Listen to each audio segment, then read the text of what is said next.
Eccoci qui. Allora, torniamo sul totale. Prego, sta rientrando Don Alberto. La sentiamo allora.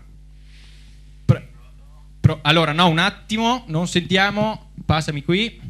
Pronto? Pronto? Pronto? Si sente? Io sento, voi sentite?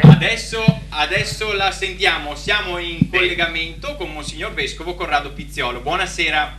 Buonasera, buonasera. Ho sentito che trasmettete prima della conclusione delle vostre trasmissioni che dovete sospendere a motivo del digitale. Sì, per qualche mese purtroppo dovremo sospendere il nostro appuntamento quotidiano, diciamo, con i nostri telespettatori, che si è instaurato in questi 3 anni, però così, insomma, ci diamo appuntamento a presto con i nostri telespettatori, almeno questo è il nostro obiettivo, insomma. Bene, allora io vi mando il mio messaggio di speranza, nel senso che mi auguro che possiate riprendere le trasmissioni.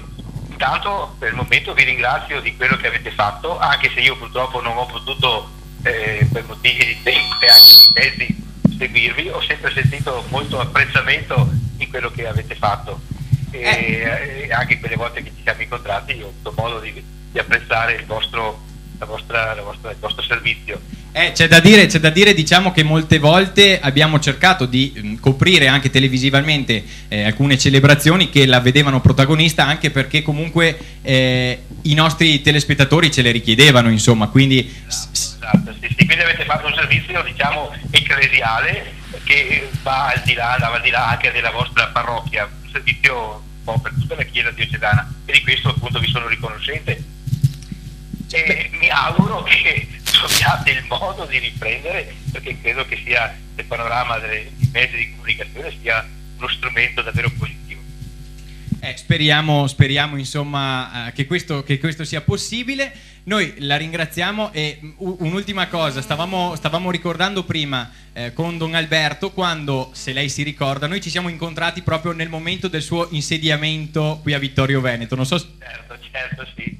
Quindi ricordo, sì. Noi siamo nati un mese prima del suo insediamento, quindi possiamo dire che abbiamo vissuto questi 3 anni insieme. Proprio, è vero. In questo senso qui mi sentivo particolarmente vicini, ecco, e anche vi guardavo con particolare simpatia.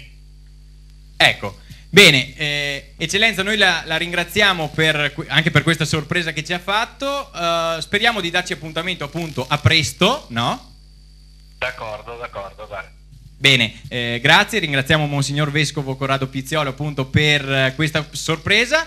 Lo salutiamo, appunto, ci diamo appuntamento, perché no, adesso qui abbiamo qualche problema di audio in studio, magari io cambio microfono, se ce la facciamo, chiudetemi il mio, penso che sia questo che dà problemi. È stata una sorpresa questa veramente inaspettata, ringraziamo anche Don Alberto che deve aver fatto da tramite, insomma, per questa sorpresa, e ringraziamo appunto Monsignor Vescovo per questa telefonata.